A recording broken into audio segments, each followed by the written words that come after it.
everyone. I'm still trying to fix the volume on that intro. It is wild. It's like in your face, boom, right? Um, so hey. Well, thank you for saying that. That's nice of you. Brian says your coverage on this case has been incredible. Well, thank you very much. I'm fairly new to like doing anything that's happening in the now, like right now, live, really important news. So this is kind of like the first time I've covered something like this, like faithfully. So I appreciate that. I mean, I know yesterday I definitely had some hiccups, some bumps in the road. I'm gonna fake it till I make it, and yeah, that's just the plan in life. So thank you very much. So got quite a few people here already. Thanks for still hanging in there in this case with me, guys. I know like a lot of us are just, you know, I don't want to use the word consumer, just enthralled with like every little detail of this, because this is the wildest true crime case equipped with a map, and it's almost like it's a puzzle we're all trying to solve together, right? Because it happened on social media, and everything was on social media, and it stopped on social, and it's just like one thing after another. So although I know there are several hundreds, if not thousands, millions, trillions of people missing in the world, right? Especially in the United States, even in that area, right? This one's a little different because I feel like, we've watched it unfold before our eyes, and we've been given like a map.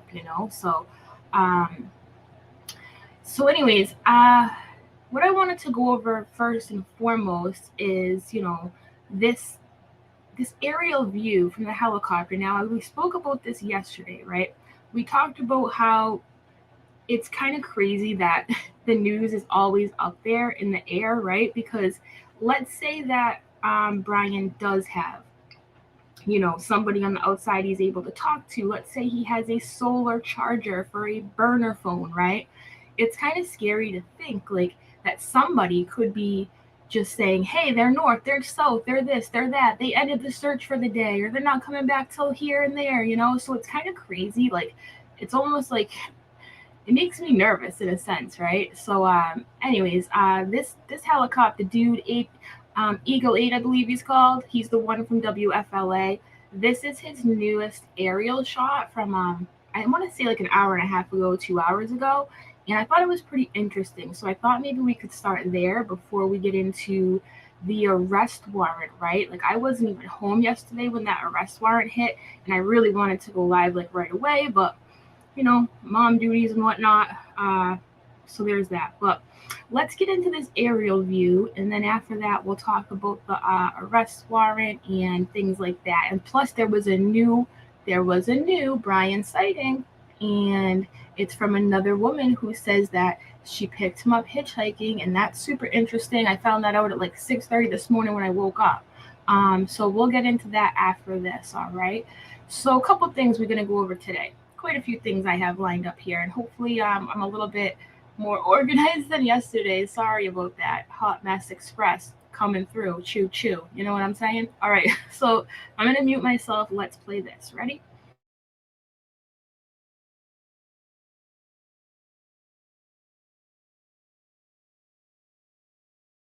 What I want to show you is the search area. We're calling the center really the command center. That's what it looks like they're doing. They're using the center as the command center, and they search outwards and inwards from it. Now, in the top of the screen, you see there's a road right here. That's pretty much the northern boundary of where they've been searching. Over here, this road that you see in the left side of your screen, that has been the southern border of the search. The eastern border has been over pretty much in this area. There's not a clear lineation of where they were going, almost up to the homes that are over in this area, and the river goes through. So it's this area through here from road to road. You see the roads and the houses where the search goes.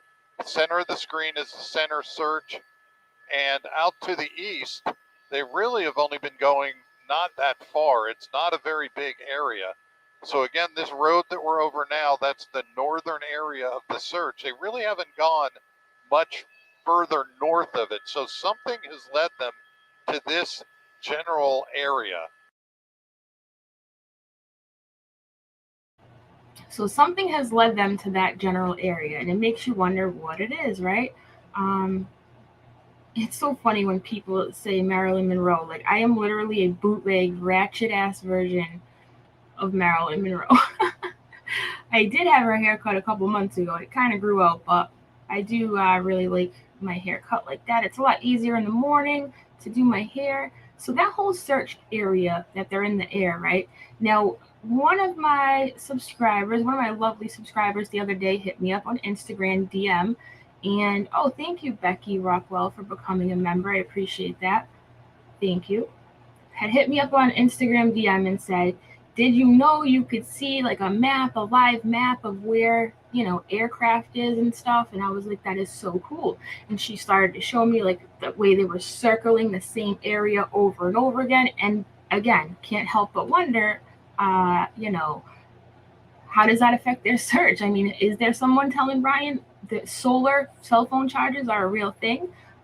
We all know he has plenty of money now. Speaking of the plenty of money, right? This is sketch. We don't know. Well, let me start from the beginning here.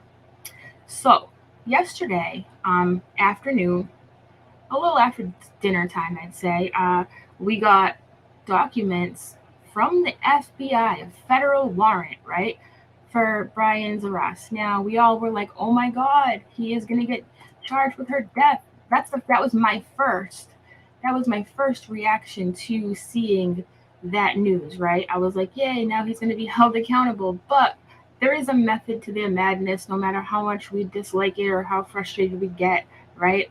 Now, it's not for what we think it would be for, okay? But it's not to say that that won't come later, right? Because according to the documents, Brian used a Capital One bank debit card, right, and a PIN for two different Capital One bank accounts, right? And he, quote, knowingly and with intent to defraud. Now, the interesting part is we don't know if it's Gabby. We're going to assume it's her, right? But I did speculate yesterday on Instagram Live briefly that just what if, his parents who baby him, right? Because we all know he's babied by his parents. He lives at home. What if, before his trip, his parents said to him, what if they said, hey, Brian, why don't you take one of our credit cards, and if you have an emergency, you can use it, right? We all have to remember that's a possibility, and I highly doubt that his parents would go to the prison for him, right? The big house, you know what I'm saying? I don't think they would, right? But it's seeming like it is Gabby's bank, right? And of course he would know her PIN numbers. A lot of us who are in relationships, our significant other knows our PIN number. But apparently I was so like overwhelmed when I read this that when the dirty laundry lawyer came out and said, oh, this happened after her death, he's not responsible for her death, and I was like, how do you know it was after? But then I was a dummy and I didn't realize I didn't read that the federal document had literally said after her death. But the interesting part of it was, right, they said that he knowingly and with intent to defraud used these cards, right, between August 30th and September 1st, okay? August 30th, August 30th and September 1st. Now remember, they've been telling us that he was seen coming into Florida on September 1st, right? And I've said all along, right? I'm like, how do we know it was Brian? It could have been the van. His dad could have flown out, driven the van back. His friend could have, whoever could have, right? How do we know it was actually him? And I did not believe for a single second that Brian actually was back, right? I was convinced that maybe the Northport Police Department really never knew where he was, and that's why they lost him, even though they said they never watched him. They can't tell us everything, and we have to remember that. But I think that they really dropped the ball on the whole watching Brian thing. I don't think they ever lost him because I think they assumed they knew where he was, right? But then remember, two of his neighbors came out, and two of his neighbors were like, oh no, I saw him. Don't remember exactly what day, but I saw him. And then the other one, there was a man first who said he saw him caught in the lawn, right? And then There was a woman with the purple hair, the neighbor, she said she saw him too. So, it makes you wonder, are they correct in their timing? Do they remember it really on the date they say they do? Because, eyewitness accounts are always, foggy, and, you know, we never really know, right? So I thought the dates were interesting. It says between August 30th and September 1st in Wyoming and elsewhere. Where was the elsewhere? You guys, where was the elsewhere, first of all? Okay. Where was it? I know Bohemian Bab says, look how bad Florida messed up the Casey Anthony case. Exactly, right? I think they underestimated what was really going to happen in this case. That's just my opinion. But, so where was the elsewhere? And if it was August 30th and September 1st in Wyoming and elsewhere, that means at the very least, he was in Wyoming on August 30th, maybe even September 1st, right? How did he drive back that quick? Did he literally hop in the van and drive, 36 hours or something crazy? Nonstop? Because he is seen, the van is seen. Remember, they changed their wording. Josh, the spokesperson, started to change his wording. Instead of saying Brian came back, he started to change it to the vehicle came back, or the van came back, or things like that, which made me question, why is he changing it to talking about the van instead of Brian driving, whatever. So what I'm trying to get at here is, is this, where was the elsewhere? We all know he needed gas, food, right? We know that. Like, you can't literally go without that stuff for that long, right? And I'm really interested to see just how much money it was, right? And what did he buy? Because at first I was like, oh, he took out money. But no, it says that he had used it for $1,000 at least for goods, right? Like, we don't know exactly what he bought. Did he go buy a solar charger? Did he go buy whatever else he would need to be out there in the wilderness for that amount of time? Do you know what I mean? And then we have to remember too that Gabby's friend said that their friends actually have both said that Brian has been known to go out into the Appalachian Trail by himself and just live off the land, right? So not buying bottled water, I know, right? He definitely was not buying bottled water. That was kind of strange. Somebody sent me a picture from his one of his old photos the other day, and it was in his bedroom, and they had pointed out a gun in a holster on a wall area, right? And they had also circled, guess what? A bottle of water, right? They were like, thought he didn't drink bottled water, and there was a bottle of water in his room. But was it Gabby's? I don't know. We don't know. But it was there nonetheless.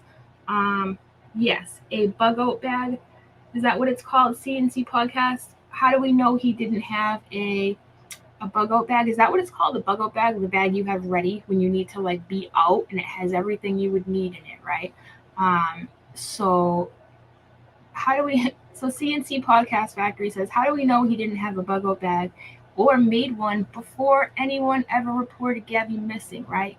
And that's the thing, because if he was back on the 1st, like they say, and Gabby wasn't reported missing until the 11th, but the dad had an idea something was up on the 10th, because remember, we looked at the police record yesterday of the activity in Northport, and thank you, yes, bug out bag, okay.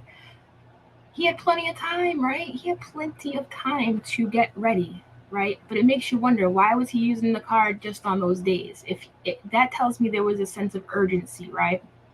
That tells me there was a sense of urgency if he did it right after her passing, right? Really sketchy, really sketchy. So a bug out bag, what's a bug out bag? Do I need one? Well, I hope you don't need one. I hope none of us ever need one, right? It's a bag you have ready to go, right? To survive, to live. It has cash. Sometimes bug out bags have fake IDs and passports and things like that, right? I've never had one, so I can't really speak to what else would be in there, but maybe know what else I was thinking about today?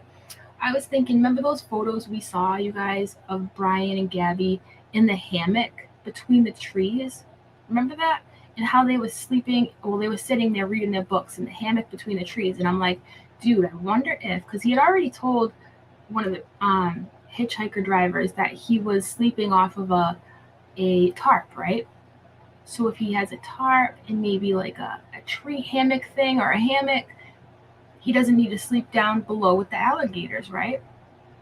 So, oh, Beatrix has one. I have one. If me or my kid need to leave somewhere immediately, we can survive for 2 days.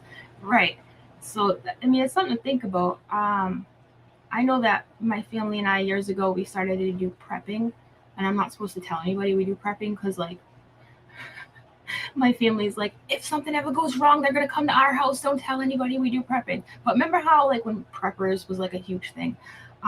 We still do have supplies. Like, we have anything you would need, like medical. My job in the family was to take care of like the medical supplies that we would need. So we have like stashes of like antibiotics and things like that from when we've had our teeth out, whatever it is. So like we have a stash of like really cool stuff just in case, right?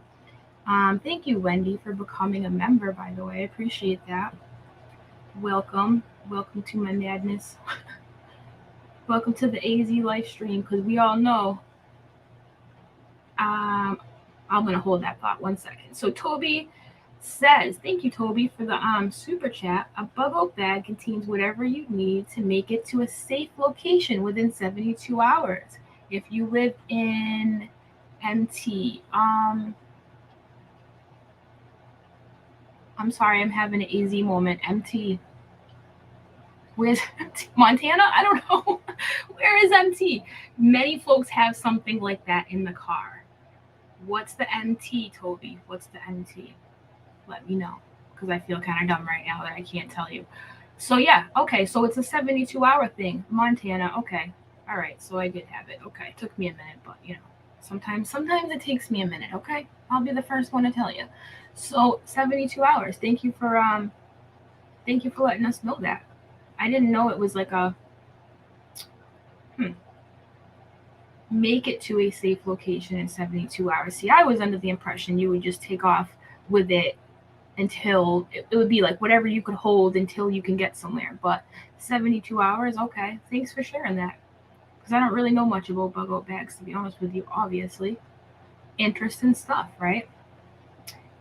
And then Beatrix says here, MREs, meals ready to eat. Yep. It's gross. They come with a candy bar. I know. Those must be disgusting. I feel bad that people that stick up for our country have to eat those. Like, ugh. I know one time when I was in school, somebody brought one in. Somebody's dad was a soldier and brought one in to show us, and it did not look too good. I'll just say that. It didn't look appetizing. And then Miss Katie says, a lot of people in the U.S. prepped when COVID started in case of food shortages and strikes. Yeah, we all remember the great toilet paper shortage, right? How could we forget? Hi, Wendy. All right, so that's so cute that they come with a candy bar, kind of like those kids, those little kid meals that come with like a Capri Sun and a candy bar after. You know, my daughter always asks me for those. I'm like, they're a ripoff, but kids like them. So, all right, so what do we want to get to next here? Let me bring up my thing. Oh, you know what else I thought was interesting? Someone from the family spoke out and says that they know that Brian left home without a cell phone or a wallet. So we're going to watch that video too, right? And then what I was telling you about when I woke up this morning, it said that the second woman says she gave Brian a ride in Wyoming, right? And then we have that. So that's a total of what, 3 people? We have the girl who saw them in the restaurant, right? That's fairly new. She just came out the last few days, said, I saw them in a restaurant. Brian was aggressive with the hostess. He was in and out. Gabby was crying. And she said it almost looked like she turned to the hostess, Gabby did, and said, I'm sorry, and mouthed the words, I'm sorry, right? Because she was probably embarrassed by the way he was acting. So we have that. Then we have the girl I made the video about who says, like, you know, I was taking him somewhere, and then all of a sudden he was like, he wanted to go to Jackson. And then she said, we're going to Jackson Hole. And then he was like, I got to get out. I'm going to ask somebody else for a ride, this, that, and the other thing. And that was weird. So we have her, and now we have a new lady that has been saying that. So let me bring that up for you guys here. 1 second. So it's kind of cool that, you know, that's the power of the internet, man. People just coming out of left field here, letting us know, hey, you know what? I saw him here. I saw him there. I saw him everywhere. So hopefully that continues to happen. And it's really interesting watching all of these puzzles pieces get thrown back together, right? It's really interesting. So Let me bring up the other videos here. It's like every day something new happens. Almost every day, anyways. Now we have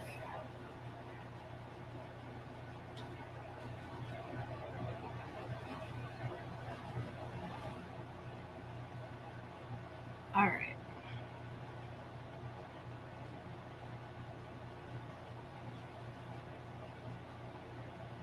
I do want to play the information about the federal arrest warrant too, for those of you who might not know about it. So let me do that first.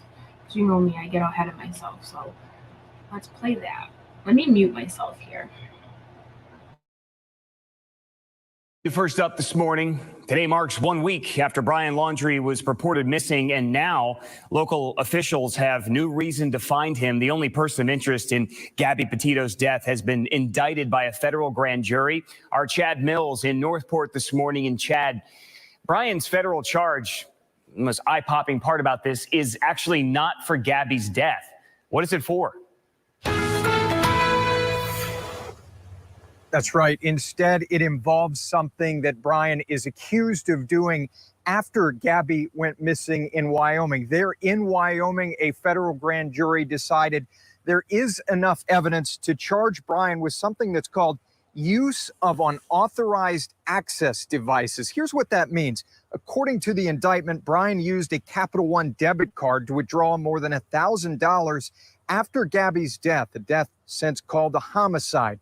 Now, at this point, we do not know who the card belonged to. The indictment simply says Brian wasn't authorized to use it. Of course, the arrest warrant would not now allow law enforcement to immediately arrest Brian if and when he is found. And here in Sarasota County this morning, that remains the focus for Northport Police and its partners searching Carlton Reserve for Brian. It's tremendous. This is a tremendous mass of land. The more people, the more effective we are, and they bring resources. Northport PD says search crews did not find anything yesterday as they continued searching that vast nature park. They will be back at it again today when the sun rises to continue that search.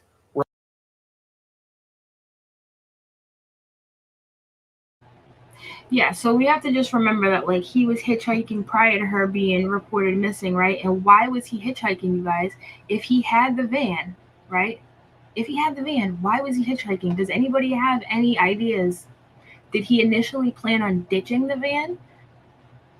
Did he never have the van? Like, that feeds into my whole theory that he was the one that never drove the van back, right? So the more I hear about him hitchhiking, the more I'm like, did he really drive the van back? Was he really the one? Do you guys think I want to know what you guys think of that, right? Yeah. It seems like he left the van and went back, right? Why did he go back? Like, why did he leave to begin with? Did he leave because he freaked out because, you know, he hurt her, killed her, whatever, and then he went back?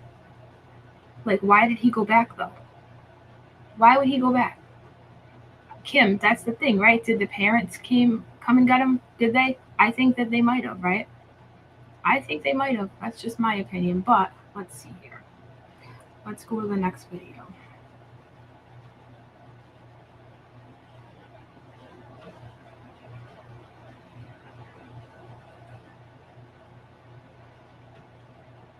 Oh, this is really interesting too, about the arrest warrant. Let's watch this real quick. I like this video. I like Nancy Grace. Like I said yesterday, I know everybody hates her, but I like her. Let's bring in Fox Nation host Nancy Grace. Good morning, Nancy. Good morning. Good morning. We're learning that he was hitchhiking, but yet he drove the van back to Florida. So people are wondering, why did he have to hitchhike? And then this debit card, do we know who this debit card belongs to? Well, it's very interesting. The federal indictment is one count, and I've got it right here, does not reveal to whom the credit card, it's a debit card, belonged, but it was used over $1,000. And there's an important reason they put that makes it a felony. There's a threshold amount that has to be cited. So this is what we know. We know that Laundrie's defense attorney is parsing words saying, well, this is about use of a debit card, not about her death. What? She's lying dead out at a campground in Wyoming, and he's making his way home using her debit card. If it were his own debit card, it wouldn't be a crime. Of course it's hers, accessing 2 different accounts. Now, this is also tactical by the feds. They are going to arrest him on this while they build their case on the homicide. I've seen a lot of cases where somebody's picked up on a minor charge to get them in custody. I've also spoken to divers who have dived in very difficult circumstances like Carlton Reserve. The water is as black as coffee, and it is contaminated because of all the animals living in it. They have to wear dry suits, which means it's really hot, and they're down there looking for either Laundrie or evidence. Wow. There's also another case that has fascinated the country. I'm from South Carolina, and everyone's texting me constantly about this case, the murder mystery. And I know that you focused on this. You have a special that's airing on Sunday night at 10 p.m. right here on the Fox News channel. It's also available on Fox Nation. But tell us about it, Nancy. Well, while we're all looking for Brian Laundrie and trying to figure out what happened to Gabby, Alex Murdaugh somehow got put on the back burner. Can't do. Rev Rick brings up a really good point too, right? I'm wondering if the debit card was the couple who were killed. Ooh, you know, it appears as though it's Gabby, even though they haven't come out and said it. You know, they allude to the timing of her death and things like that. So it's kind of gonna be that, but it, you know, it really makes you wonder. You know, yeah. Now they can bring him in when he's caught, right? Everybody's all bugging out about how it's not for her murder, right? But I'm kind of learning as I go. Like, I understand, like, they have to build a case. Like, you know, just because they haven't said it out loud yet doesn't mean it don't exist. And this might just be a way to get him in there, right? So, interesting stuff. I thought that was telling. Let me go to the next one here.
All right, I'm just going to show this one briefly before I go into the next one, the new video.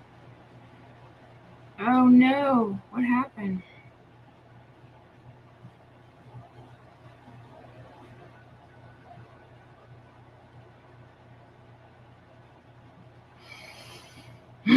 StreamYard just kicked me off. What the heck, man? What happened?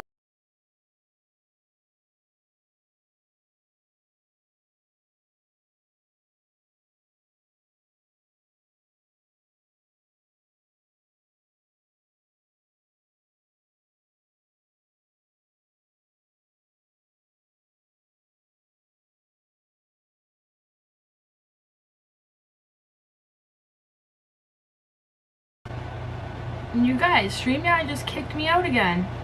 Everything froze and I got kicked out. That time really wasn't my fault. It really wasn't, I swear. Why does this keep happening on StreamYard with me? Alright, let me pull up the next video. Sorry about that. If that happens again, just know I'm getting kicked out and I have to like reload, come back, you know? Okay. Oh, here's one about the heat-seeking things they're using to find him, right? This is interesting. So I'm going to show this one next. Now that my whole thing has gotten out right here. So let's share the screen. I don't know why this happens. All right, here it is. This is the new technology they're using, and it's super interesting. So So let me mute myself before I...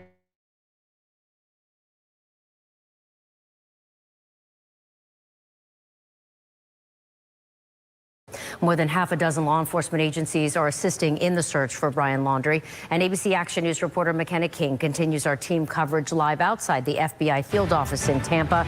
And McKenna, the collaboration between the FBI and other agencies is really crucial when it comes to a case like this. That's exactly right. The search for Brian has brought together both federal and local resources, each of which provides a different set of skills. And when you're searching over 25,000 acres, you need all the help you can get. It's a search area larger than the city of Clearwater, and the terrain inside the Carlton Reserve is rough, to say the least. It's not only just walking through grass, but this could be, in areas that we can't even access. For the last 5 days, the Lee County Sheriff's Office has been using their latest drone technology, the Dragonfish, to assist in the search. It can go over 18.6 miles away from the operator while we're viewing exactly what it's seeing. It has all the capabilities of a helicopter. It has the infrared. It has, the FLIR. Whether day or night, Sheriff Marcino says there's no hiding from this. It's able to scan a 25,000 square, parcel that may be underwater. You may have trees, debris, grass, whatever it may be, but still be heat seeking. So if someone happens to be hiding or there is a person somewhere, we're going to find them. It can stay in the air for up to 2 hours, and it can maneuver to places that a helicopter may not be able to at a fraction of the cost. Where a helicopter costs $2,000 an hour, roughly, give or take, our drone is 75 cents an hour. But whatever the cost, he says they'll do what they can to bring this search to an end. We want to conclude this investigation. It's tragic. Our thoughts and prayers are with the family, but we will do everything we can to bring closure. And Sheriff Marcino also tells me that the Lee County Sheriff's Office is the only agency that's assisting in this search that's able to provide a resource like this, proving how important it is that these agencies are able to work together. That's really cool, huh? That thing can go where, helicopters can't and whatnot. I bet you that's coming in real handy right now, right? $2,000 an hour. Yeah, that's crazy. Thank you, Justin, by the way. You're sweet. So Sassy says he's probably been on a boat and already living it up in Mexico. Right now, it's so easy to hide in plain sight anyways. Wig and mask. Yep, wigs and things and a mask. Yep. I personally think he might be in Cuba if he's not in Florida, because Cuba doesn't extradite people, so I know that that's not far from Florida, but hey, Cuba, Mexico, whatever, it's all the same, right? When it comes to taking off out of the U.S. anyway. So the next one I'm going to show, it's called, this is about something, indications of something larger at play, okay? So I'm going to play this one. Let me mute myself. That's right, your girl Izzy got her links ready today, okay? So, I know, you should be shocked. I'm shocked too. First up here at 10 o'clock, we have some new developments for you. Brian Laundrie has been indicted, not in connection with Gabby's homicide, but on a fraud charge. And it's a federal fraud charge at that. He's the fiance, of course, of Gabby Petito, and the only person of interest in the case surrounding her death. According to a grand jury, we learned this today, between August 30th and September 1st, they believe Laundrie used a debit card belonging to someone else, spending at least $1,000 or more. This comes as law enforcement spent the 5th day searching thousands of acres of swampland for any sign of him. Fox 13's Evan Axelbank is live again at the Laundrie home in Northport, where there was a little bit of movement today. Evan. This was yesterday. That reveals a sliver of information in a case with loads of questions. His family met with an attorney today, and we know that when Brian Laundrie is captured, he'll have to meet a judge. The indictment against Brian Laundrie is a single count and says he committed fraud by using a debit card to take out over $1,000. Putting the PIN number in, he had no permission to do it. He used her credit card without her consent. The indictment does not specify it was Gabby's, but legal analyst Anthony Rickman suspects that for it to become a part of an indictment in a case of this magnitude, prosecutors are trying to establish a timeline for both Gabby and Brian. Her phone's last text was sent August 27th. We know he returned home sometime September 1st. This says the card was used on the 30th. You use a card, use an ATM, there's a camera associated with it. So we're going to see most likely his image while he's using that card. That's going to help law enforcement. But where is he? 75 personnel from 16 agencies have now spent 5 days combing 25,000 acres of the Carlton Reserve in eastern Sarasota County. So far, they've had little luck. It's a tremendous, massive land.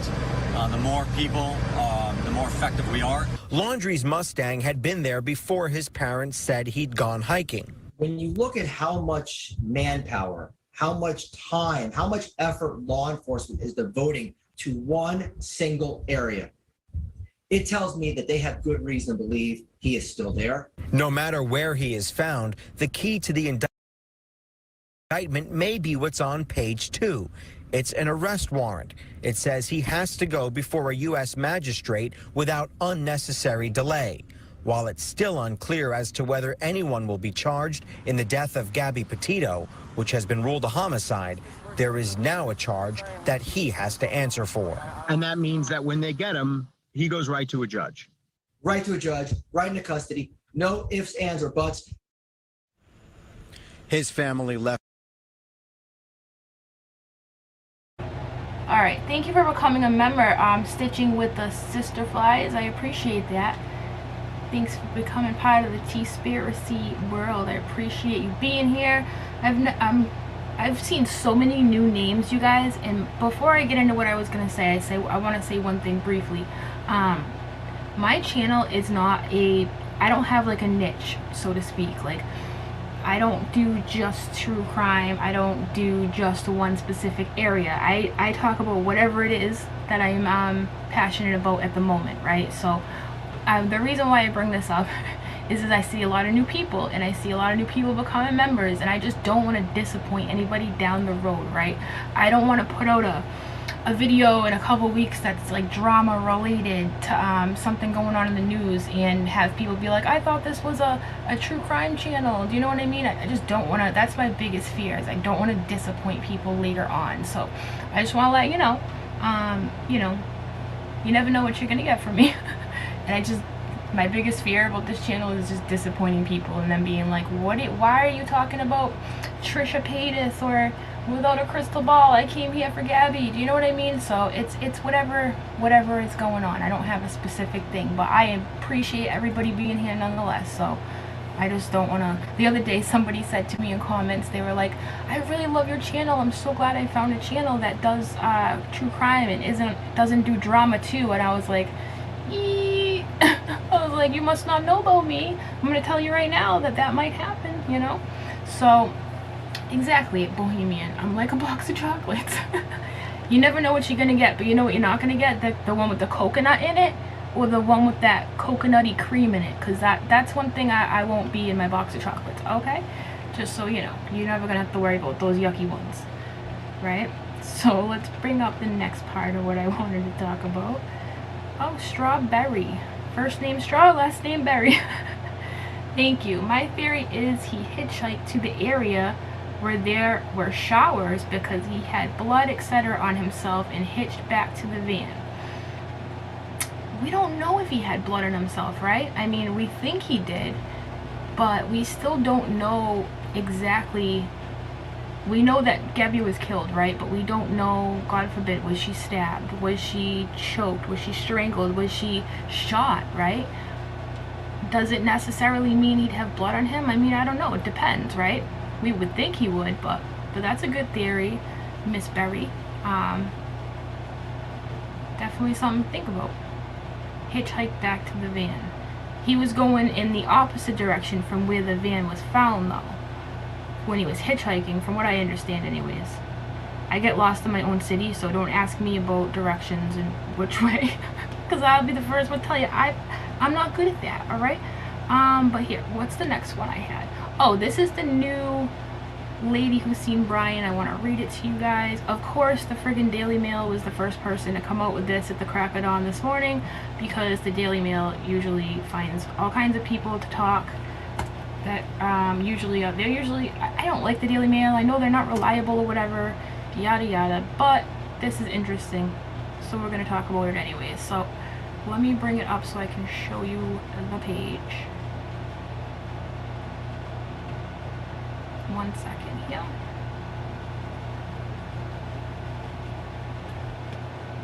Alright, let me get this off the screen.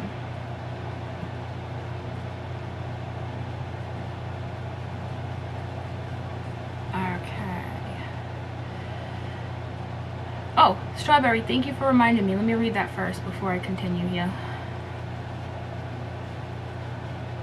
Also, his parents went camping for 3 days after he got back. I think they left stash cans of food and money for him around. He went with them, according to the neighbors, right? According to the neighbors, he went with them. And we know from yesterday, we read the report. Why is my camera so close to my face today? We read the report yesterday from the Northport Sheriff's Office that they didn't watch them on the days they were camping, right? So obviously they weren't home. They probably couldn't follow them. So Brian was supposed to be with them. Do you think that Brian helped stash food, cans, whatever? That's something to think about too. Did Brian go with them? Did Brian come back when they came back from camping? That's something I've been really thinking about, right? Did he come when they went away for those 3 days? Did he come back? Does anybody know if he came back? Because I haven't been able to find anything like that, right? Nothing. And that kind of bothers me, but alright. It's like, did they take him somewhere? And not to mention, everybody was saying, remember how I was saying he went hiking in the Appalachian Trail and he survived off the land, this, that, and the other thing, remember? Okay, so what somebody brought up on Twitter, I don't know who it was, I can't really give them credit because I don't know who it was, but on Twitter somebody brought up the fact that the Appalachian Trail entrance closest to them or whatever is like 15 hours away, right? So did they drop him off 15 hours away and then drive 15 hours back? I mean, that's what people are speculating toward, right? Right, so Erica says, thank you, Strawberry. So Erica says neighbors saw him and parents loading up a camper for 3 days. Nobody saw him return with him, right? So where did they bring him, you guys? And, oh my God, and get this. Remember how everybody's been yelling from the mountaintops? We've been like, okay, well, Brian's parents are gonna get charged for being an accessory after the fact, right? Well, guess what? In Florida, that doesn't happen in Florida. If you are a parent, a blood sister, anything like that, right? As long as you're not like it has to be a direct relative, right? If you're a direct relative of somebody, you have no obligation to report anything after the fact or be held responsible for it, right? And I didn't think that was true when I heard it, but it actually is. I looked it up last night in the law. It is true. And I heard it on WFLA. Walt Buteau was talking about it, and I'm like, are you serious, Walt Buteau? That doesn't sound right, but it is right. It is a real thing. That's crazy. No wonder why his parents are so brazen, like not even worrying about anything right now, right? Because they probably know. They probably know. There is one other thing that's similar to that they could be held responsible for if they had basically. For hiding him, I don't think they can get in trouble after the fact, right? But if they helped him cover up the murder, not hide, if they helped him cover up the murder, I think they get in trouble. But I'm going to read that after because I am not a legal person. Nope, not me. So let's talk about this article. Let me get rid of these pop-ups before they start coming up out of nowhere, driving me nuts. Okay. So like I said, this came out at like 6:30 this morning, okay? It says, second woman claims she picked up Brian Laundrie hitchhiking 2 days after Gabby was last seen alive, okay? So her name is Norma Jean Jalovec. Norma Jean Jalovec, a seasonal Wyoming resident, told Fox News she picked up, okay, so it was Fox News, not Daily Mail. She picked up Brian on August 29th. She says she picked him up near Pacific Creek Landing in Grand Teton National Park around 6:15 p.m. and dropped him off at Spread Creek at 6:30 p.m. Now, correct me if I'm wrong, isn't August 29th, thank you, Rev Rick, for becoming a member. I like Rev Rick. Reminds me of Rev Run. It's Rev Run's brother, Rev Rick. These freaking pop-ups. Anyways, thanks, Rev Rick. So remember how the first girl, the one I made the video about, that the one who was like, he smelled fine. I think her name was Miranda, right? She said he smelled fine. He just seemed kind of nervous. I believe her time frame was somewhere around 5:15 or something. And here we have another woman, I believe on the same day, right? I think it was the 29th that same thing happened. And she's saying she picked him up after her, right? I have to check on that August 29th date, but I'm pretty sure that's what it was, right? So she says she picked him up near Pacific Creek Landing in Grand Teton National Park around 6:15 and dropped him off at Spread Creek. Dropped him off at Spread Creek at 6:30, okay? She said she didn't know it was him until she saw Miranda Baker's TikTok. So she didn't know it was him until she saw that TikTok. Baker had picked up Laundrie at 5:45. Okay, so it was the same. All right. Baker picked up Laundrie at 5:44 p.m. in Colton Bay and dropped him off at Jackson Lake Dam near Pacific Creek at 6:09. Okay. So literally, Miranda dropped him off.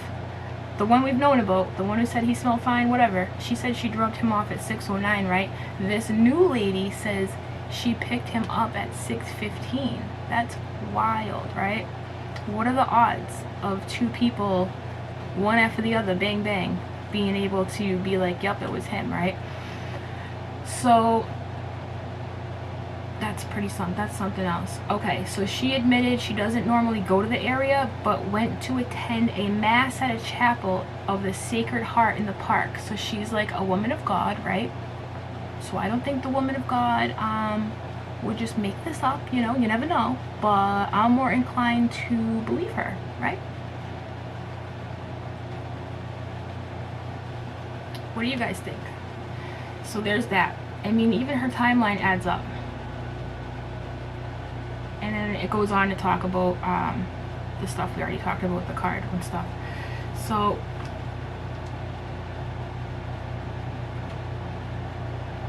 she came to the park to attend the 5 p.m. mass, okay? That's the only reason why she was there. She wanted to go to this mass or something, and she said it was for the Chapel of the Sacred Heart, which is located 1.2 miles from the dam. After admitting she doesn't go to the area very often. I love how they just repeat the same thing over and over. I picked him up, she told Fox News. Something just said, hey, ask him where he's going. So she even asked him where he's going, and guess what he said, you guys? Guess where he said he was going? He told her that he was going to Northport, Florida. Yes, that's right. That's why she knows it's him, right? Because, I mean, what are the odds? What are the odds? Someone else going to Northport, Florida, right? That's crazy. So let me go back down and see if there was anything else I didn't read here. So, like Baker, Brian asked, now just like the other girl Miranda, Brian asked if she was heading to Jackson and enjoyed small talk with him. She told him she lived in the opposite direction, but agreed to drop him off at Spread Creek, dispersed 20 minutes away. He told both women that he had been camping alone along Snake River in the park, and that his fiance was staying in another camping area. He told Baker his fiance was at the campsite working on their social media page. So he told them both the same story too. So not only was he dumb enough to hitchhike, right, but he told them both the same story. Like, don't you think you should probably have thrown them off a little bit? But no. So there's that. And let's see. So there's the FBI thing from yesterday. They show that. Okay, he said he had a fiance and that she was working on the social media page back at the van, Baker said. She also reported, okay, so it's unclear if he offered the new lady money, because remember how he offered Miranda and her boyfriend $200? It's unclear right now, as of this writing from this morning anyways. I don't know if it's been updated or whatnot, but it says when Jalovic dropped him off at the gate to the remote camping spot, a single dirt road that extends miles in various campsites in the park. She offered to drive him inside the park, but he responded by trying to get out of the moving car. What? That's the first time I read that part. So she was like, nah dude, I don't have to drop you off at the entrance to the camping place. Why don't I just take you to your campsite inside? Basically what she offered. And he was like, nah dude, I'm good, in the moving car. In the moving car. Was he in a hurry? Why was he in a hurry? Why was he in a hurry?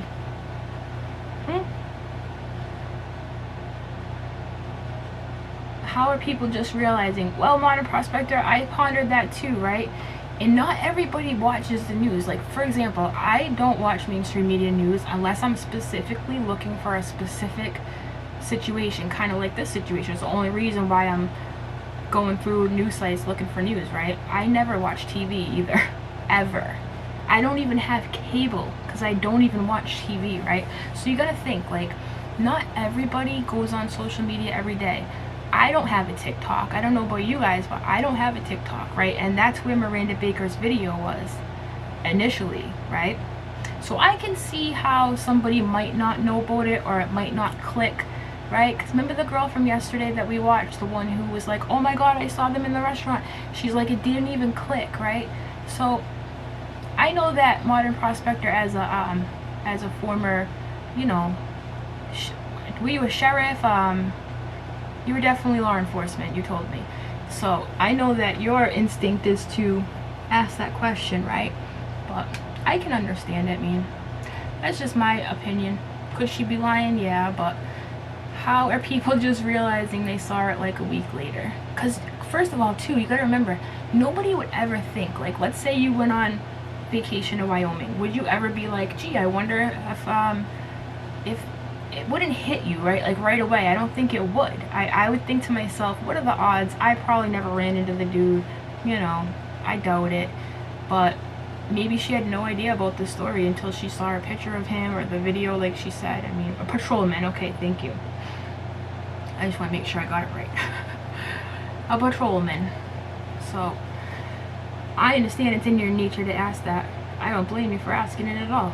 I'm just saying, I can understand it, because I don't even, I mean, there were periods of time where I went on vacation a few weeks ago where I was off the grid, right? Where I didn't even check social media at all. I didn't even have service, right? So there's a million different reasons. Reverend Rick says, I don't even own a TV. I know, I have a TV somewhere, it's not even plugged in, right?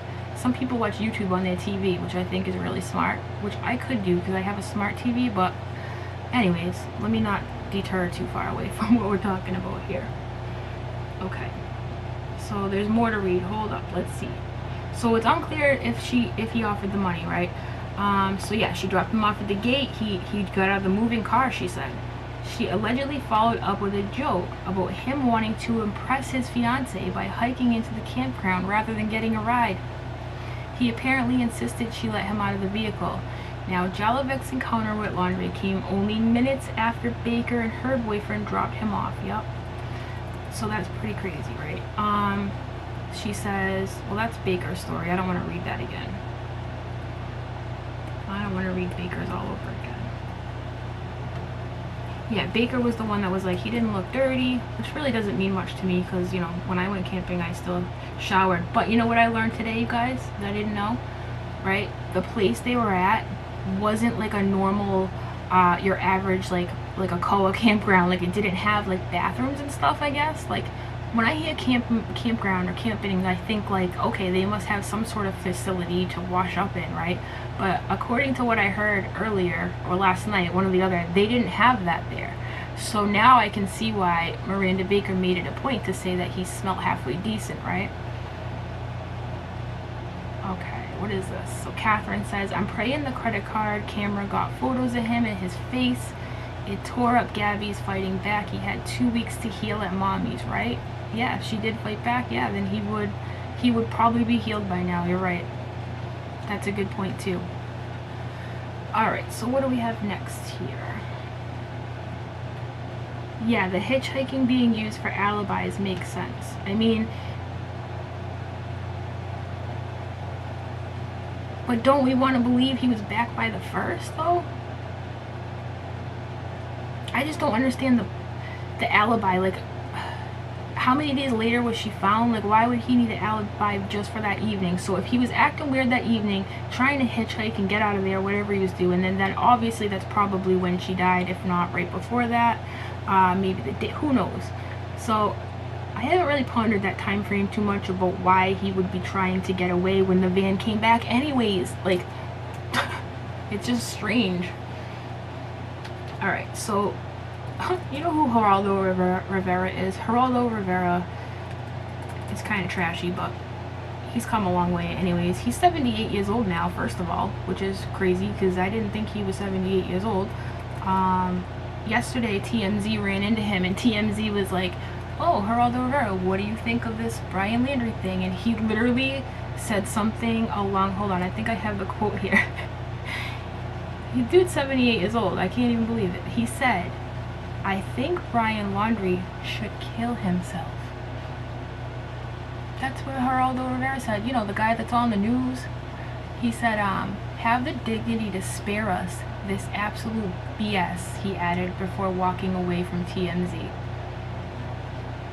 Personally, I would prefer that Brian don't kill himself, because I think that it's only fair that Gabby's family deserves to see him get some kind of, you know, punishment for what he did. Like, I thought that was a little messed up, right? Do you guys agree with me, or do you think that I don't know, that gives Gabby's parents and family no closure if the dude was just to do that? Like, I don't know. That's just the way I look at it. That's just my opinion, though. Geraldo Rivera. I can't believe he said that. He's been covering this case too. That's the weird part. Oh, here's some other brand new news, right?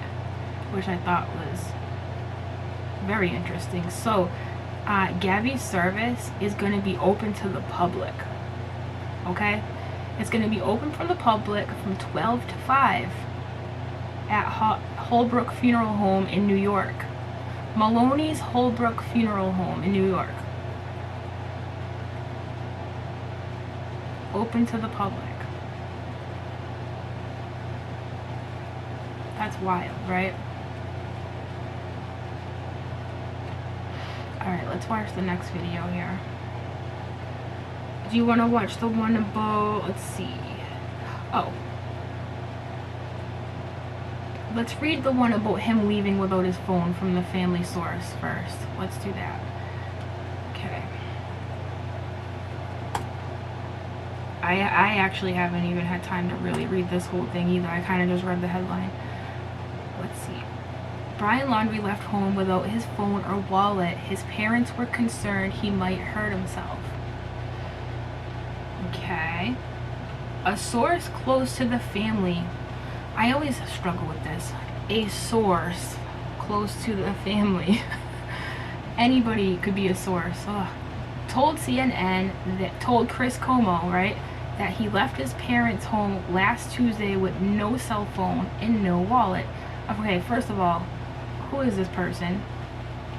How do they know this? No. No pop-ups. I cannot give a statement to a timeline. The investigation is being conducted by the FBI. So who is this person? I don't know. How do they know he left without his wallet, his phone? Did the parents tell the person? Is this person just pulling this out of their butt? I mean, we all know people like Katie Joy, like, sources say, like, you have a magic 8-ball, like, sources say, you know, who is it, you know? Who are these sources? I have questions, exactly. We need answers, exactly. It's only fair, you know? Just like if somebody were to do something awful to your family member, would you want them to just off themselves, or would you want to see them sit in a jail cell alone and desperate for, like, anything? Just, isn't that more of a punishment in your eyes? Having to spend the rest of your life in a 8x12 cell? Like, I feel like that's so much worse. I feel like that's the easy way out, is for him to off himself, right? And their sources are the voices in their head, right? And we all know CNN is just, you know, CNN, so who knows, but let's see here. Oh, here's something interesting. Do you guys know who Duty Ron is? Duty Ron is awesome. And Modern Prospector, you probably like Duty Ron. He's an ex, law enforcement officer, and he has a YouTube channel. So all of his perspectives come from like a law enforcement, point of view, which is pretty cool. So let's watch what someone on his panel said last night that I thought we should hear, right? Because it's like, how did we know it was Gabby? Even, let me mute myself. Hold on.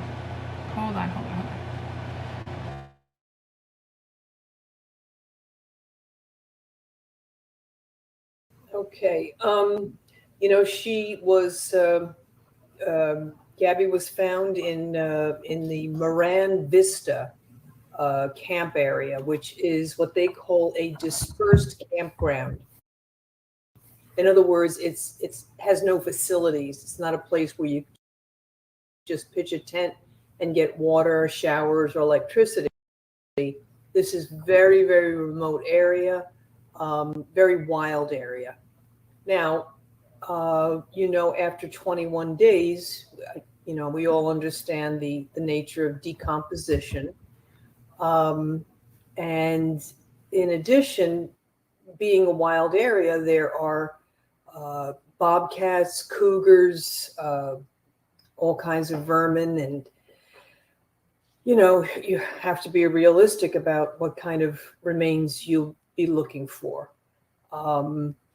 And the big challenge is to not just find those remains, but to find all the remains.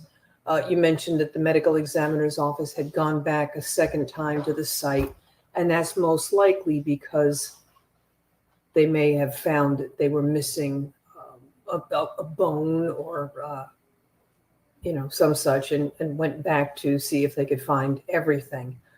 That's just the realistic likely scenario here. I don't know exactly what her remains looked like, but after 21 days in the wilderness. Yeah.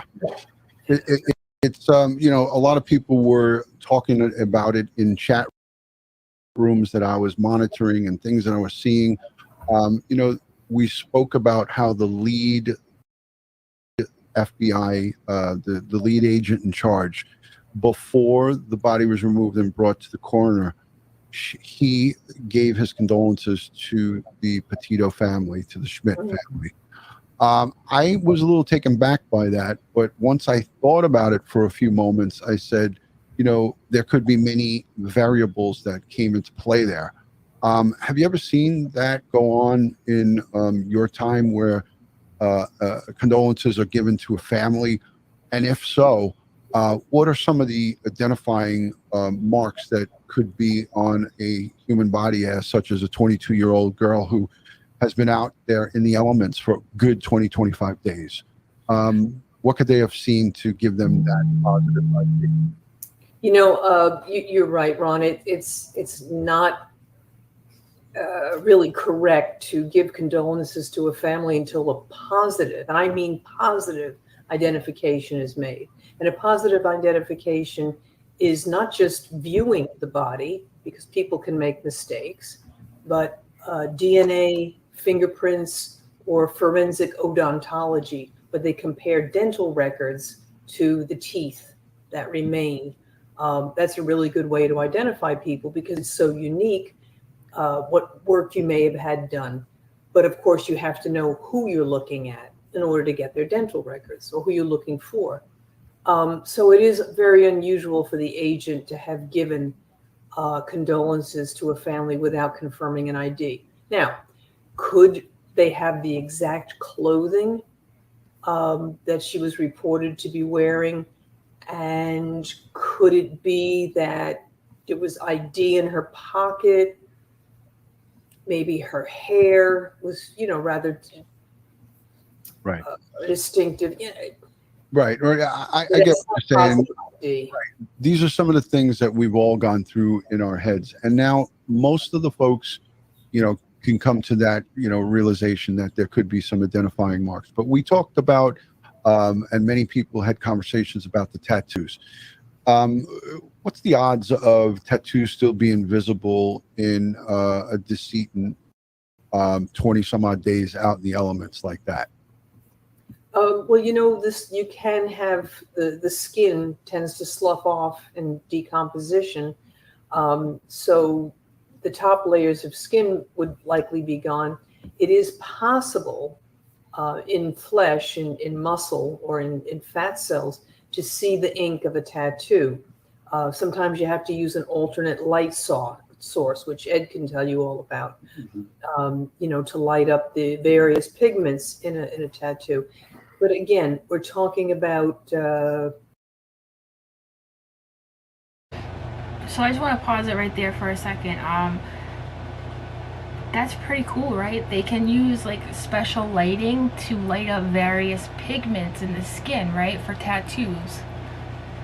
Pretty interesting stuff. By the way, I forgot to mention a really fun fact that this woman, she's like one of the leading people in autopsies and things like that. Her last name is Butcher. Barbara Butcher. Barbara Butcher's gonna come cut you up, okay? Not to get weird on you, but just saying, it's a fact. All right, let's finish this part. You know, possible animal activity here. We don't really know what, you know, and I want to be sensitive to people about this. But. Right. And I appreciate that, because, you know, you never know family or friends and folks that are listening. And I should have put the kind of disclaimer out there, but I did it in advance before the show started. But if anybody suffers from PTSD or sensitive to any of these types of conversation, this might not be the stream for you. And I did put that disclaimer in there earlier. But again, for, you know, the folks on the ground that made this recovery, I was a little taken back by the quick condolences sent out to the family. But I did think that the FBI would have probably had something that they were definitive about. But like you said, Barbara, you know, a removal and brought back to, you know, the medical examiner's office through the various methods that we'll get into in a few minutes. Ed, you spoke about on our last getting together on the last stream, you talked about, you know, recreating the crime scene and going through from the vehicle on the road to the 250 yards, which is a substantial it's a substantial distance, going 250 yards from the van to the place where she was recovered. What type of, because a lot of people have asked me the questions afterwards, what type of recreation would you do as a crime scene investigator from like a potential route? And how would they even determine what the potential route is? Could you talk just a little bit about that? Well, it wouldn't be a recreation per se. What you would do is you would start off at where we know the van was, okay? And then you could do a series of searches, line searches with, you would require a lot of police officers or forensic experts, anthropologists, or whatever the case may be, a coordinated effort to search from that vehicle the path that would lead to where the body was found. And then along that path, you would be searching, as I said the last time, for footwear impressions, drag marks, possible blood trails. All right, so I guess I sparked a community sharing thing about, okay, so this lady's last name is Butcher, okay, and she does autopsies. Then somebody said that they had a dentist, Catherine said she had a dentist in her city named Dr. Puller. I wouldn't want to go to a dentist named Dr. Puller, right? And then Tammy said, I worked at a hospital with a urologist named Dr. Dickman. I'm sorry, I'm like really immature. All right, let's continue. I'm enjoying these doctor names, sorry guys. Like, I know this is a serious subject and like, I get it, but I'm one of those people who finds humor in like any situation, and I probably laugh when I shouldn't and things like that. So my apologies if my being silly offends you. It's not my intention, it's just my character, you know. Oh yes, Kim says, reminds me of the Seinfeld episode with the ass man. Wasn't it a license plate that said ass man though? I can't remember, it's been so long. I used to love Seinfeld. I love Jerry Seinfeld. Oh, my doctor's name is Dr. Dickover. I'm like 5 years old. All right, I'll stop. Blood was let. You would also be looking for what we call sign, such as maybe a piece of the victim's or the suspect's clothing got snagged on some of the plant life in that area there, and fibers were torn off and left behind. And again, there's a thing we call it Lacard's exchange principle. So what it says is anytime two objects come in contact and then separate, they're going to transfer bits and pieces of each other to each other and of the scene, that their presence were at the scene. And so when they leave, they bring the scene with them and they leave their presence at the scene. So you would look along those lines. You would see, look for broken branches, twigs. You would look for pieces of material, fibers, maybe discarded jewelry or things from the hair or things of that nature. And you would try to establish how they got from the van to where they deposit the body. Was he carrying the body? Was he dragging the body? Right. Do we look for drag marks, like a drag, like if like a foot that would drag on the floor or on the dirt? Would you be looking for things like that? I could have used, could have done that. Could have used a blanket and dragged the victim in a blanket along the ground if he wasn't strong enough to carry her. Or he could have wrapped her in the blanket and had her over her shoulder. There's any number of ways that he could have transferred, or she could have walked there on her own, as you said earlier. And this is where she was murdered. So there's any number of things, but again, the only way you're going to know, even with the 21-day lapse, is you have to go out there and you have to look for these things. Right. And Barbara, I wanted to go to you quickly. We saw in the, I don't have it in this video, but this is the actual crime scene here. So this is shot from either a helicopter or a drone. I believe it was a helicopter. They have a tent set up off to the right there, and I would imagine that's for the personnel to be out of the elements. And it looks like where all the investigators are, right under this yellow tree, is where the recovery was made. Photographs, looking at the body, things of that nature. Is there anything that your office would be collecting from that scene, or would it just be photographs, looking at the location? I'm just asking this because some people just don't know the answer. Sure. The medical examiner works very closely with the crime scene investigators, with the police and sheriffs. So I wouldn't want to do anything that would compromise their recording of evidence in place, in situ, as they say. Right. So the crime scene investigators, the CSU, they don't mess with the body, and I don't mess with the surrounding evidence. So we work together to make sure that, for instance, Ed would be picking up shell casings, and I would be handling the body in such a way that a bullet would not pop out. A lot of times you get the bullet close to the skin. So together, he's got the casing, I've got the bullet. That's great evidence, right? So the medical examiner would be gathering all the human remains after carefully documenting in photographs and in sketches where each of those pieces lay. And again, we're assuming here that there may have been some animal activity with perhaps scattering. So I would be gathering that material, but again, recording it as Ed and his team would be gathering. All right, so she's a medical examiner. That's what I was trying to search for, is what she does, right? Really interesting stream. I did link it in my description. Duty Ron has a really good channel, and it's really cool to kind of step outside of the box and listen to somebody like him, that has a channel that, he has professionals on, somebody like me. Like, I sit here, speculate, share my ideas with you guys, right? But I am no professional, really. But having somebody like Duty Ron, he's awesome, and he has people on his channel that are really interesting. So as much as I would love to sit here and continue to play his stream, it's only right that you go and check it out yourself, right? So speaking of comedic relief in the midst of dark humor, being in dark humor, whatever, that reminds me. Now, you might have seen it in my community tab already, right? But if you haven't, before we close this out, I do want to show you, right? Because if we don't laugh, we'll cry, you guys. Okay, that's the way I look at it, right? Sometimes you just have to just find humor in whatever you can, right? So let me show you something that really made, I got a giggle out of it the other day. Okay, let me show you. Oh boy, here it is. Okay, let me make it bigger.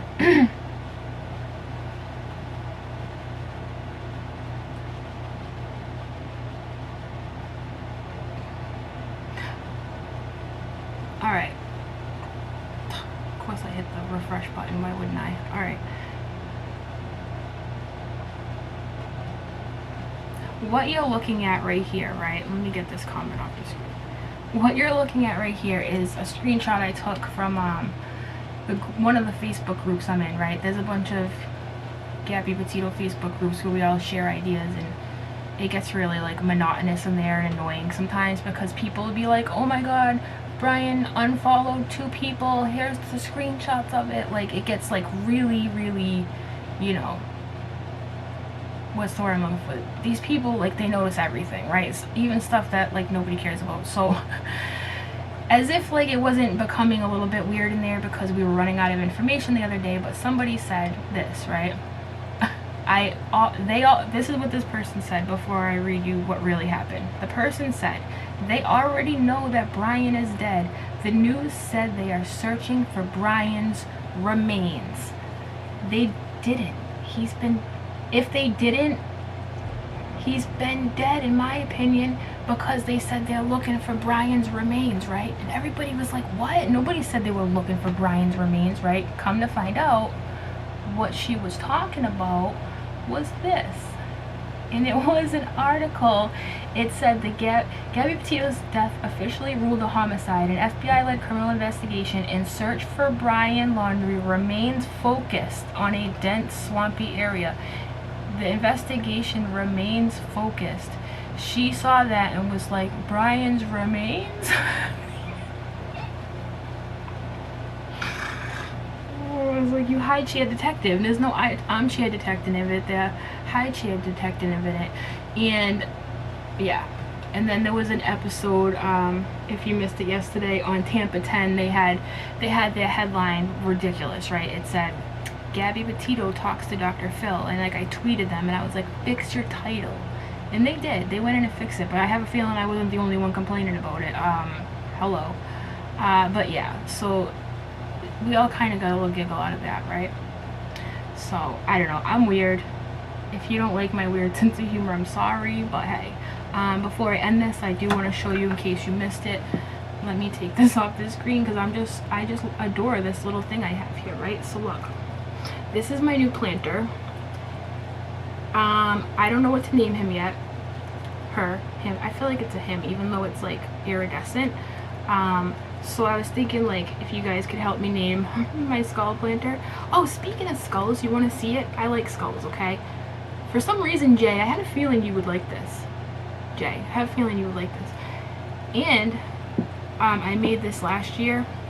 I actually sold a few of these too. This is Henry. Henry is a depiction of what I'm going to look like someday when I'm in the ground. This is what my skull is going to look like, okay? It's going to have glitter and sparkles and whatever. But I got my Halloween decorations out yesterday, okay? So this is Henry. And yeah, I just love Halloween, you guys. Like, I love Halloween so much. And even though we're only like in September 24th, I've already taken out all my Halloween stuff. Big fan of Halloween, right? I got my Halloween earrings on today. Okay, I got my little skull earrings on, in case you can't tell. Okay, so yeah, pretty cool, right? So that's what it is. Oh, my filter's gone. I didn't do my eye makeup today. Oh well. But yeah, so what should we name? I don't want to name him anything to do with, like, obviously what's going on right now. Like, I feel like if we name him Jackson, like, that will remind me of like Jackson Hole, you know what I'm saying? And that's not what I want to do. But so there's that. But yeah, Harry and Henry, okay. I feel like that this one's definitely a girl though. We need a girl name for this one. Okay, we need a girl name for this one.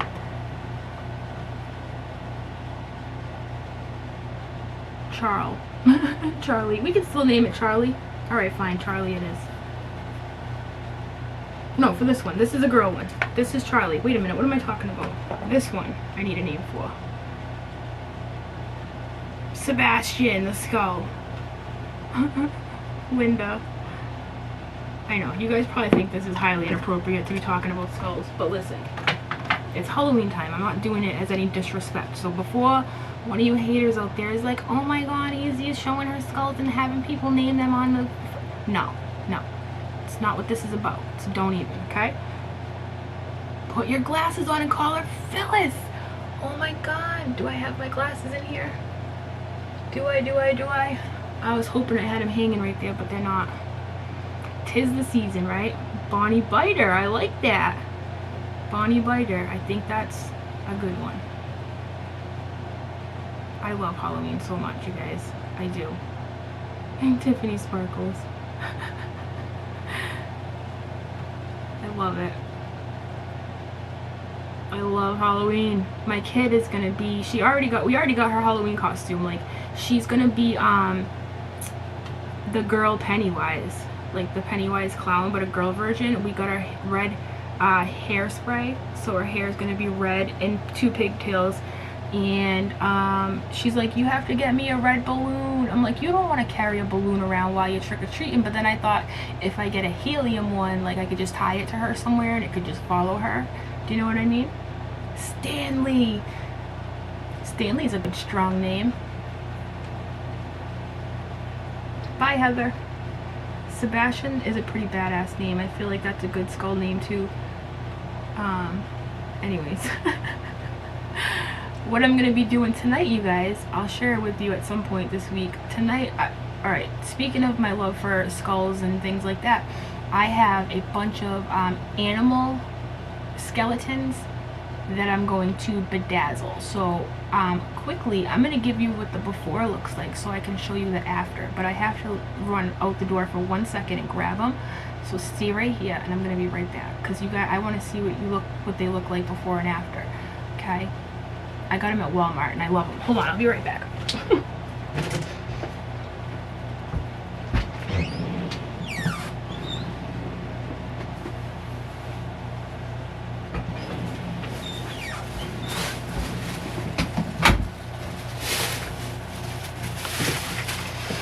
Okay, let me make the screen bigger here. So,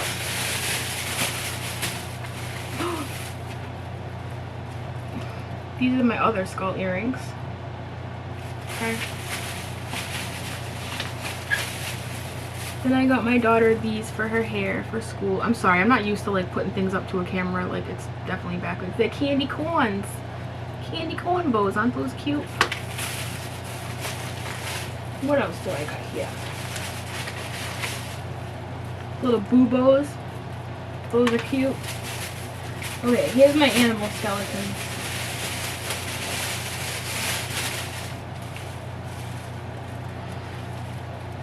This is like a dog or something, I don't know. Pretty cool, huh?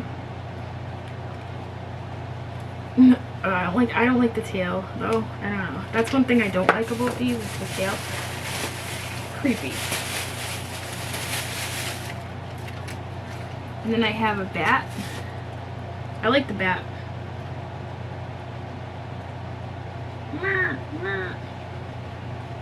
That's pretty cool, right? And then I have one more. That one kind of looks like KJ. It kind of does, you're right. And this is the one I like the most, the spider one. He's got big spider teeth. See the big spider teeth? So yeah. Was it a rat? Okay, maybe it was. I haven't looked at it since I bought it. When I first pulled it out, I'm like, oh, it's a dog. But then I saw the tail and I'm like, wait a minute. You're right. Yeah, I don't like the tail at all. But I kind of like the head. Maybe I'll cut it and just call it a dog. I don't know. I think I'll probably cut it down. I don't like long tails. But the spider is pretty dope. Thank you. I like the spider too. So what I'm going to do is I'm going to turn them into like something cool like this. Right? Because why not? Anyways. Alright, you guys. Thanks for hanging out with me and looking at my Halloween stuff. And gotta love Walmart. You go in there for one thing and you come out with like a bunch of crap you definitely don't need. You didn't know you needed it. You didn't know you need. I thought it was gonna fall. You didn't know you needed it, but you do need it, right? Anyways, yeah, I'm gonna cut it for sure. Thanks, guys. Thanks for hanging out with me a little bit after the show here. If you have any Halloween decorations you make or anything, or any ideas about something you think I'd like, send it to me on Instagram. Okay, definitely send it to me on Instagram. I would love to see it. You can tag me and stuff on Instagram that you think I'd like, or can you not, because I have a private profile? Probably not, right? I don't think you can tag me. Just DM me or whatever.